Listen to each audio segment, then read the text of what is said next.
Hello दोस्तों, कैसे हैं आप सभी। मैं आशा करता हूँ आप सब ठीक होंगे। दोस्तों, अगर आप भूत प्रेत से जुड़ी डरावनी और रहस्यमयी कहानियाँ सुनना पसंद करते हैं तो आप हमारे इस चैनल को सब्सक्राइब कर लें और साथ ही साथ बेल आइकन प्रेस कर लें। तो चलिए दोस्तों, मैं आप सभी को ले चलता हूँ हमारी आज की कहानी की तरफ। दोस्तों, जैसा कि आप सभी जानते होंगे, अदा शर्मा और रजनीश दुग्गल की फिल्म 1920 साल 2008 में रिलीज हुई थी और उस साल की सुपरहिट फिल्मों में से एक थी। 18 दिनों तक इसकी शूटिंग इंग्लैंड की एक भूतिया हवेली में हुई थी। हॉरर फिल्मों की शूटिंग अमूमन ऐसे खंडहर या हवेली में होती है जो थोड़े डरावने होते हैं, लेकिन साल 2008 में रिलीज हुई फिल्म 1920 के लिए दर दर भटका गया। दोस्तों, लगभग 6 महीने बाद जाकर शूटिंग लोकेशन मिली। इंग्लैंड का एक एलर्टन कैसल, जिसकी फोटो देखते ही विक्रम भट्ट जान गए कि ये हवेली उनकी फिल्म की हीरो है। ये एक भूतिया हवेली है। सदियों पुरानी इस हवेली में कत्ल के 3 राज दफन हैं। शूटिंग के दौरान डायरेक्टर विक्रम भट्ट और एक्ट्रेस अदा शर्मा को अजीबोगरीब घटनाओं का एहसास भी हुआ था। दोस्तों, ये फिल्म 1973 की हॉरर मूवी द एक्सोर्सिस्ट से प्रेरित थी। 1920 फिल्म बॉक्स ऑफिस पर काफ़ी सफल रही थी। बाद में इसे तेलुगु और तमिल भाषा में डब किया गया था। दोस्तों, 2012 में फिल्म का सीक्वल 1920 द इविल रिटर्न्स के नाम से रिलीज किया गया था। और सबसे मज़ेदार बात तो यह है कि बिना ऑडिशन के ही अदा और रजनीश को कास्ट कर लिया गया था। रिपोर्ट्स बताती हैं कि विक्रम भट्ट अपनी इस फिल्म में नए चेहरों को कास्ट करना चाहते थे। जब रजनीश दुग्गल और अदा शर्मा उनके ऑफिस आए तो उनकी तलाश वहीं खत्म हो गई। उन्होंने बिना ऑडिशन लिए ही दोनों को कास्ट कर लिया और उनका फैसला भी सही निकला। फिल्म में दमदार परफॉर्मेंस के लिए रजनीश और अदा को खूब तारीफ मिली। 1920 फिल्म साल 2008 में रिलीज हुई थी। इस सुपरनैचुरल हॉरर मूवी को विक्रम भट्ट ने लिखा था और डायरेक्शन भी उन्हीं का था। तो दोस्तों, लगभग आप सभी ने इस मूवी को देखा ही होगा।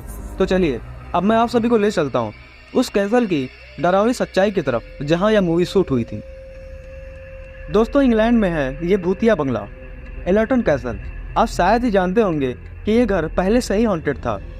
ये हवेली एक अरब पति की थी जो अपनी बीवी के साथ इसमें रहता था, जिसने एक बढ़ई की हत्या कर दी थी। मीडिया रिपोर्ट्स बताती हैं कि इस रईस आदमी ने अपनी बीवी को भी मार दिया था और इसके बाद खुद भी मौत को गले लगा लिया था। अफवाह है कि इस घर के मालिक, उसकी बीवी और उस बढ़ई की आत्मा इस जगह पर अभी भी घूमती हैं। दोस्तों, यहाँ तक कि इस घर में फिल्म की शूटिंग के दौरान विक्रम भट्ट और अदा शर्मा को असामान्य घटना का अनुभव भी हुआ था। हवेली के अंदर दीवार पर महिला की बड़ी सी पेंटिंग लटकी हुई थी। जब उन्होंने इस पेंटिंग की फोटो लेने की कोशिश की तो तस्वीर हमेशा धुंधली ही आई। इसके बाद अलग अलग एंगल से फोटो लेकर देखा गया, लेकिन तब भी तस्वीर धुंधली ही नजर आ रही थी। कोई भी इस पेंटिंग को कैमरे में कैद नहीं कर सका। दोस्तों, वैसे तो बहुत से लोगों ने इस कैसल के बारे में बहुत सी कहानियां बता रखी हैं, पर जो सबसे डरावनी और खौफ से रोहे कपा देने वाली घटना घटी थी वो विलियम्स फैमिली के साथ घटी थी। दोस्तों, विलियम्स फैमिली में 4 मेंबर थे, मिस्टर और मिसेस विलियम्स और छोटी बेटी कैरन और उसका बड़ा भाई हैरी। दोस्तों, कैरन के 10वें जन्मदिन पर विलियम्स फैमिली ने उसका जन्मदिन उसी कैसल में सेलिब्रेट करने का सोचा और उस कैसल को 5 दिनों के लिए बुक कर लिया। पर हैरी ने तभी अपने माता पिता से वहां जाने से और अपनी बहन का जन्मदिन उस कैसल में मनाने से मना करने लगा। उसने बोला कि उसे वह जगह ठीक नहीं लग रही, पर उसके माता पिता ने उससे कहा कि तुम कभी इससे पहले वहां गए नहीं, फिर तुम ऐसा कैसे बोल सकते हो, और उन्होंने उसकी बात को नज़रअंदाज कर दिया। अब विलियम्स फैमिली एलर्टन कैसल के लिए निकल जाते हैं, पर वहां पहुंचते ही हैरी के स्वभाव में एकदम से बदलाव आने लगता है और यह बात उसकी छोटी बहन कैरन ने नोटिस कर लिया था। विलियम्स फैमिली को वहां पहुंचने में काफ़ी रात हो चुकी थी, तो सब खाना खाकर सोने के लिए चले गए और कैरन भी अपने रूम की तरफ जाने लगी। तभी उसे सीढ़ियों पर एक बच्चा दिखा। कैरन ने हाथ हिलाकर उसे हाय किया। तभी वह बच्चा भागकर हैरी के रूम की तरफ चला गया। कैरन जब तक हैरी के रूम के दरवाजे तक जाती तब तक क्या देखती है कि हैरी अपने रूम से भागता हुआ बाहर आया। वो बहुत ही डरा हुआ था। फिर वो कैरन का हाथ पकड़कर उसे अपने रूम में ले जाता है। दोस्तों, फिर कैरन उससे उस बच्चे के बारे में पूछती है और अब वो और परेशान हो जाता है। दोस्तों, उसके बाद दोनों अपने अपने रूम में सोने चले जाते हैं। तभी उसी रात कैरन को ऐसा लगा कि किसी ने उसके सर पर हाथ रखा हो और वो हाथ अब धीरे धीरे उसके गले की तरफ बढ़ रहा हो और अचानक से उसके गले को कस के मरोड़ने लगा। तभी उसने आंख खोली तो वह देखकर हैरान रह गई। वो कोई और नहीं, हैरी ही था। अब वो डर और दर्द के मारे जोर जोर से चीखने लगी। तभी उसके माँ बाप उसकी आवाज़ सुनकर रूम में आए। उसने बताया कि किस तरह हैरी उसे मारने की कोशिश कर रहा था। दोस्तों, हैरी एकदम से रोने लगा और बोला कि उसे कैरन की जगह कोई दानव सा दिखने वाला शख्स इस बेड पर लेटा हुआ था, तभी मैंने उस पर हमला किया। उसके माँ बाप को लगा कि शायद यह सब हैरी का कोई भ्रम है और वो उस रात हैरी को अपने पास सुला लेते हैं। दोस्तों, उस दिन के बाद से हैरी ज़्यादातर अपने रूम में ही रहने लगा और खिड़की से खड़े होकर अपनी बहन कैरन को खेलते हुए देखा करता था। दोस्तों, कैरन के जन्मदिन के 2 दिन पहले मिस्टर और मिसेस विलियम्स किसी काम से उस कैसल से दूर कहीं गए हुए थे और अब उस कैसल में हैरी और कैरन अकेले थे। तभी कैरन को वो बच्चा दोबारा से दिखाई देता है जो उसे पहले दिन उस कैसल में आने पर दिखा था।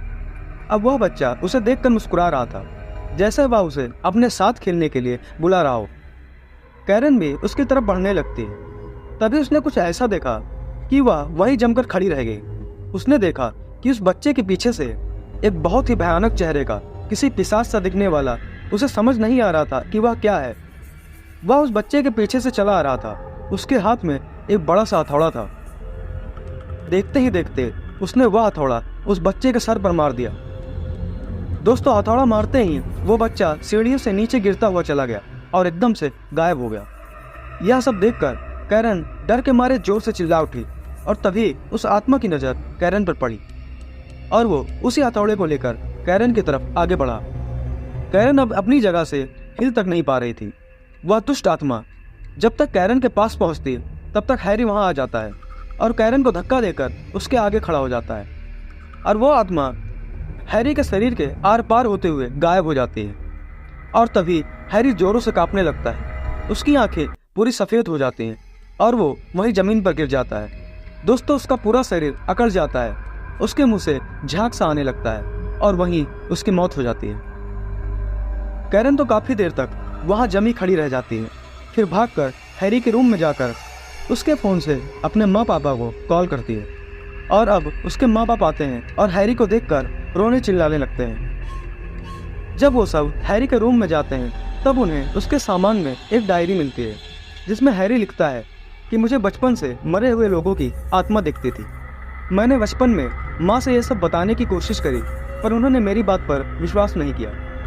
फिर जब हम यहाँ इस कैसल में आए तो मुझे बाहर से ही इस कैसल की आत्माएं दिखने लग गई थी और जब उसकी बहन ने उस बच्चे की आत्मा के बारे में पूछा तब यही कारण था उसके परेशान होने का कि उसकी बहन को भी बच्चे की आत्मा दिख रही है। इसका मतलब कि उसकी जान को खतरा है। ये सारी बातें पढ़कर उसकी बहन और माता पिता रोने लगे और उन्हें अपनी गलती पर पछतावा होने लगा कि काश हमने उसकी बातों पर भरोसा किया होता, काश उससे पूछा होता कि उसके इतने शांत और गुमसुम रहने के पीछे का कारण क्या है।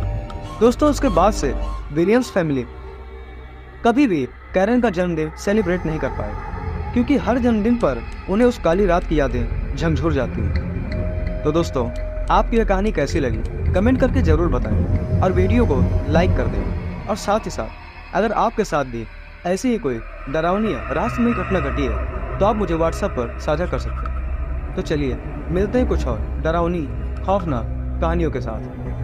तब तक के लिए टेक केयर।